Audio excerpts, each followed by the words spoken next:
number 2, Miss Tessa Prieta Valdez! Hey, Tessa!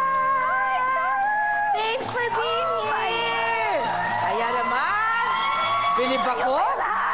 Bilib ako eh. Yan. So comfortable in high heels. Oh, syempre and the outfit. naman. Please have a seat. Friends. Mega Okay. Kasi Tessa, of course, the episode is about yung mga hindi masyado naiintindihan ng ating public, di ba? Katulad nito, yan ang pantulog ko. Pero siya, yan po ang kanyang outfit pag lalabas siya sa TV, okay? Pero eto, Tessa, let's explain this. Kasi baka marami sa inyo ang nagugulat or nagtataka dahil iba magbihis si Tessa. Everywhere we see her, kahit sa anong dyaryo, sa column niyang Sea Princess, sa mga magazine o sa TV, sa likod ng kanyang headdresses, mga malalaking eyelashes, mga stylish na gown at saka mga colorful na accessories. Haba naman yan. Ayan, no? Alam niyo ba kung bakit? Isang trahedya na napakasakit na may kinalaman sa brother ni Tessa ang pinagmula nito. Because I knew Tessa bago siya natutong magbihis ng mga ganito, na-meet ko na siya noon. Can you share with us, Tessa, anong nangyari? What made you decide na every day I will live a colorful life and Ayoko kasi iyak ako, tapos yung lashes ko maalis. Ibabalik natin. Babalik natin. Actually, yung brother ko, motorcycle accident. Si Louie. He was only 33. Kaya yung parang mga trahedyang ganyan, na you wake up and you say, ang iksi talaga ng buhay. At hindi mo alam kung kailan ka mapupunta sa kabilang bahay. Ay, buhay. Okay. I'm trying talaga may Tagalog, okay? I know, kapitbahay yun. Kapitbahay. Hindi, pero ilang taon ago was this? How many Siguro years? mga 18 years ago na. 18 years. So parang was in mga late 20s na ako. Then I realized na hindi ka pwede mabuhay para sagutin yung mga kagustuhan ng ibang tao. Diba? Parang you have to live na on your own. Parang kung saan ka masaya at hindi ka nananakit ng ibang tao.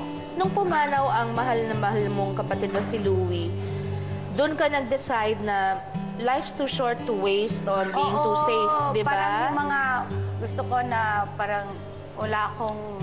Wala ka ng inhibitions. Correct, diba? Wala ka ng iniisip. Na parang yan naging outlet ko na yung sa pananamit. Dapat nag-droga na lang ako, pero alam mo... Mabuti naman na met kaysa mag-droga. Correct. So, sabi ko, I'm gonna ano na lang, di ba? Express your creativity. In my clothing. Right, sa Diba? pagbibihis mo. Tapos, nakilala si Tessa lalo na gano'n. And now, it's really her mark.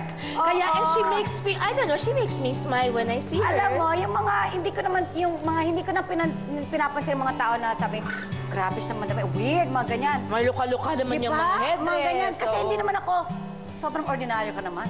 Di ba? Kayo, di ba? Oh, di ba? Parang hindi ka naman nagagano ng tao sa bakit diba? ka ginaganyan. Exactly. Choice So, mo yun. Choice Okay. ko yan. Tapos yung mga, syempre yung mga anak ko, parang, lalo na yung mga boys ko, mga, Mom, please don't go to school like that. Paano pala pag may PTA? Talagang yan. Pag may PTA, medyo mas tame ng Alam mo, konti. hindi. All out, ganyan. And yung mga teacher nagpapapicture pa, di ba? Pero okay lang. Famous ka na eh. Yung girls ko, it was 14 and 6. Talagang okay, mom's kid, whatever. Pero yung 17-year-old ko, lalo na when I have to go to school and meet the teacher, nako, nananervous na siya. Mom, please wear jeans. Ganyan. Kasi Sabi mo, sure, pero naka-headdress ka. Ganyan. So sabi ko, ganito ako araw-araw. Hindi naman ako dahil gustong magparada ng maski ano doon, di ba? Hindi ka naman KSP. Para matangkad lang ako, di ba? Mas matangkad ako sa'yo kasi ang dami kong burloloy. Para lang mas matangkad siya.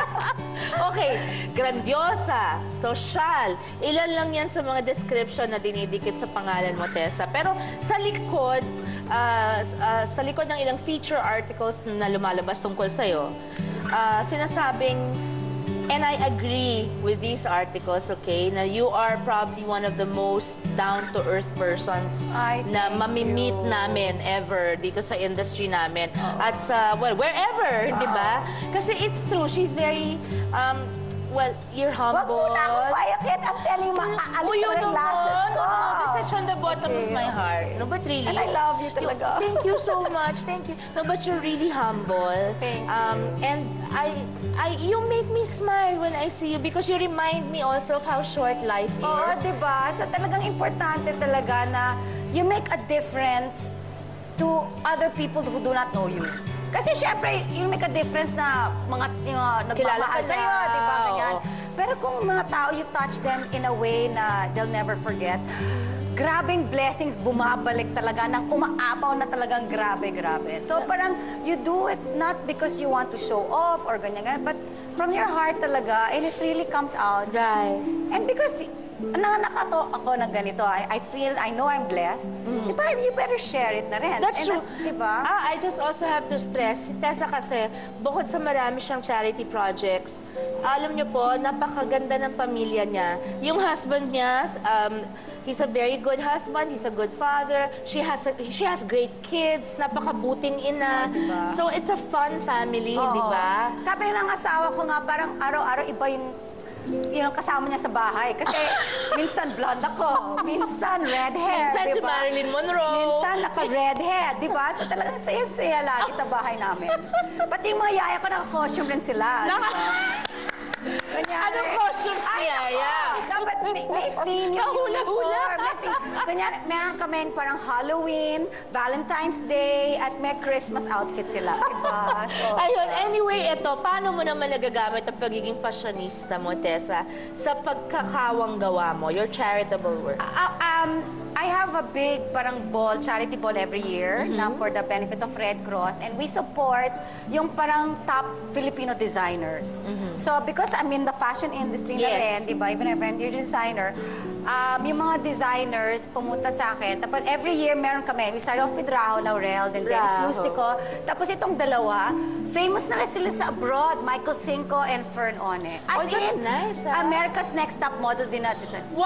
Katy Perry pa, mga ganyan. Oh, Filipino pride naman Filipino yan. talaga, It's grabe. not every day that a Filipino Oo. makes his or her mark Tapos this abroad. year, si Carrie Santiago naman ang Oh, gagawin namin. you know, I'd love to be So you're gonna be my again. special guest. You don't need to be thin to Oh help, my di ba? So, Oh, that's true. That's you'll true. be in my- That's true. I remember that. diba? Thank you. For sure. So, you know. It would make me look much better though. So, mula po sa isang makulay na personalidad, isang makontrobersyal na buhay naman ang ating pag-uusapan sa pagbabalik po yan ng Sharon kasama mo kapatid. Thank you so much, Tessa!